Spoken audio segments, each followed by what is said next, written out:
उत्तर प्रदेश में हिंदू और उर्दू की लड़ाई कठमुल्ला पर आ गई है। क्या महाकुंभ में हिंदू एकता से विपक्ष इतना डर गया है कि अब खुल्लम खुल्ला तुष्टीकरण का खेल खेला जा रहा है। और सवाल यह भी है कि रमजान पर कांग्रेस सरकार आखिर क्यों मेहरबान है। यूपी विधानसभा में कल मुख्यमंत्री योगी आदित्यनाथ ने समाजवादी पार्टी पर करारा प्रहार किया और कठमुल्ला तक कह दिया। दरअसल माता प्रसाद पांडे के उर्दू प्रेम पर सीएम योगी ने पलटवार कर यह बात कही। वहीं अखिलेश यादव सीएम योगी पर पलटवार कर रहे हैं और उनके साधु होने पर सवाल उठा रहे हैं। इसी बीच ममता बनर्जी ने महाकुंभ को मृत्यु कुंभ बताकर विवादित बयान दिया है। तो तेलंगाना सरकार ने नया सर्कुलर जारी कर रमजान में मुसलमान कर्मचारियों को 1 घंटे पहले की छूट दे दी। तेलंगाना सरकार के इस फैसले पर घमासान मचा हुआ है। बीजेपी फैसले को तुष्टीकरण की राजनीति बता रही है। अब सवाल है कि क्या देश में राजनीति में ध्रुवीकरण और तुष्टीकरण की खुल्लम खुल्ला सियासी लड़ाई चल रही है। आज इसी पर बात करेंगे, लेकिन उससे पहले एक रिपोर्ट आपके सामने।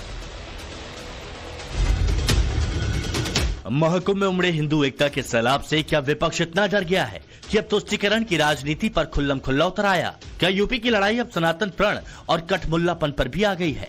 सवाल है कि समाजवादी पार्टी का अचानक उर्दू प्रेम कैसे जाग उठा। दरअसल कल यूपी विधानसभा के बजट सत्र के पहले दिन समाजवादी पार्टी का उर्दू प्रेम जागा तो सीएम योगी आदित्यनाथ ने करारा प्रहार करते हुए समाजवादी पार्टी पर देश को कठमुल्लापन की तरफ ले जाने का आरोप लगा दिया।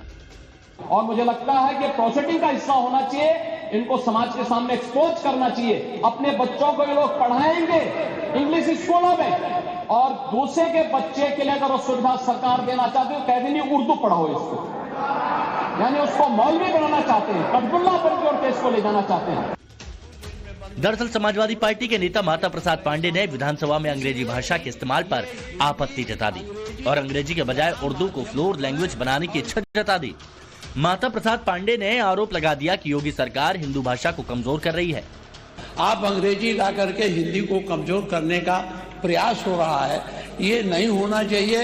हिंदी को हटाने के लिए हम लोगों ने यातनाएं झेली हैं।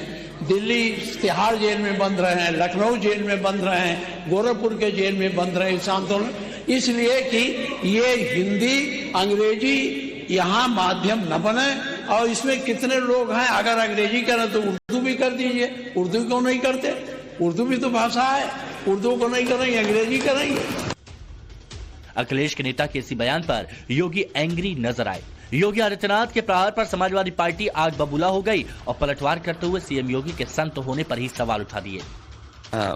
जहां तक मुख्यमंत्री जी की भाषा है, दुख इस बात का होना चाहिए कि एक साधु ऐसा बोल रहा है, एक संत योगी महात्मा जिससे हम उम्मीद करते हैं कि सच बोले और सद के बोले, अपने आप को साध के बोले।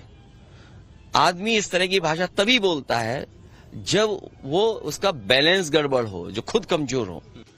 तुष्टीकरण की राजनीति का खेल सिर्फ यूपी में ही नहीं चला। पश्चिम बंगाल की सीएम ममता बनर्जी महाकुंभ को मृत्यु कुंभ बता रही हैं।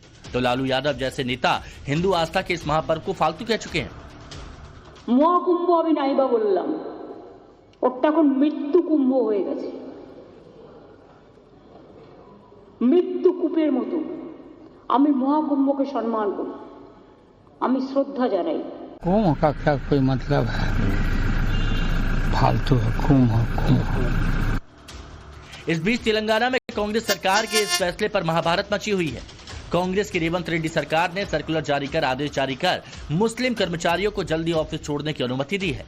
तेलंगाना सरकार के सर्कुलर के मुताबिक राज्य सरकार ने सरकारी विभागों, सार्वजनिक क्षेत्र की इकाइयों और शैक्षणिक संस्थानों में सभी मुस्लिम कर्मचारियों को रमजान के पवित्र महीने के दौरान 1 घंटे पहले यानी शाम 4 बजे कार्यालय और स्कूल छोड़ने की इजाजत दी है। यह छूट 2 मार्च 2025 से 31 मार्च 2025 तक प्रभावी रहेगी। तेलंगाना सरकार के इस फैसले पर बीजेपी हमलावर है। बीजेपी ने कांग्रेस सरकार पर वोट बैंक और तुष्टीकरण की राजनीति का आरोप लगाया। कांग्रेस सरकार ने एक सर्कुलर जारी किया, बहुत ही दुर्भाग्य की बात है। मैं हमारे तेलंगाना राज्य के मुख्यमंत्री रेवंत रेड्डी जी से पूछना चाहूंगा, क्या उगादी के समय पर, क्या हिंदू फेस्टिवलों के समय पर, क्या इस तरह का जीवो आपको याद नहीं आता? एक केसीआर था, जो हम उस केसीआर को 8वां निजाम कहते थे, लेकिन तेलंगाना की दुर्भाग्य देखिए, एक 9वां निजाम पैदा हो चुका है रेवंत रेड्डी के रूप में। कांग्रेस के अंदर कूट कर तुष्टीकरण तुष्टीकरण तुष्टीकरण और वोट बैंक की राजनीति भरी पड़ी। रेवंत रेड्डी जी नवरात्रे, गणपति पूजन, शिवरात्रि, गुरुपुरब, बुद्ध पूर्णिमा, ईस्टर, ये क्यों भूल जाता है आपको? ये क्यों भूल जाता है आपको? केवल व केवल वोट बैंक की राजनीति की जा रही है और तुष्टीकरण। वहीं सपा ने फैसले का स्वागत किया है तो कांग्रेस सवाल उठा रही है कि अगर रमजान तुष्टीकरण है तो महाकुंभ क्या है? रमजान के महीने में लोग सुबह से लेकर शाम तक कुछ खाते नहीं, पानी पीते नहीं। अगर कोई सरकार उनको रिलीफ दे रही है तो उसका तमाम लोगों को स्वागत करना चाहिए। थोड़ी देर की छुट्टी पहले मिल रही है लेकिन वो काम पूरा करेंगे ना।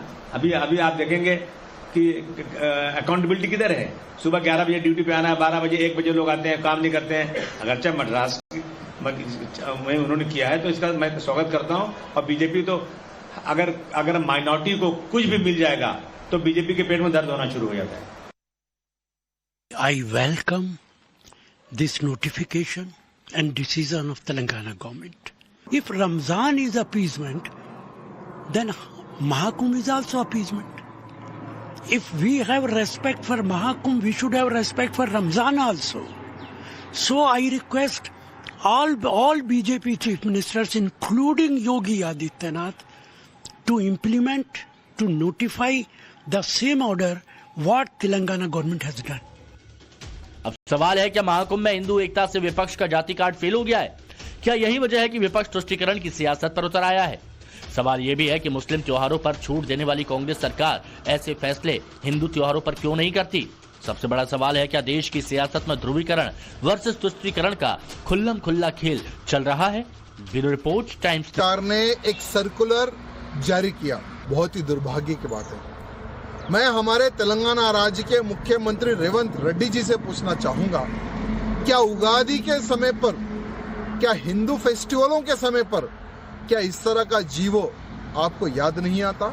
एक केसीआर था जो हम उस केसीआर को 8वां निजाम कहते थे, लेकिन तेलंगाना की दुर्भाग्य देखिए, एक 9वां निजाम पैदा हो चुका है रेवंत रेड्डी के रूप में।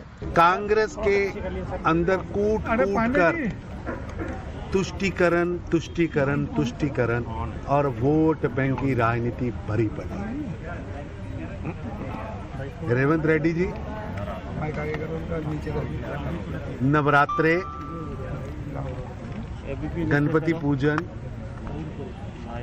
शिवरात्रि, गुरुपुरब, बुद्ध पूर्णिमा, ईस्टर, ये क्यों भूल जाता है आपको?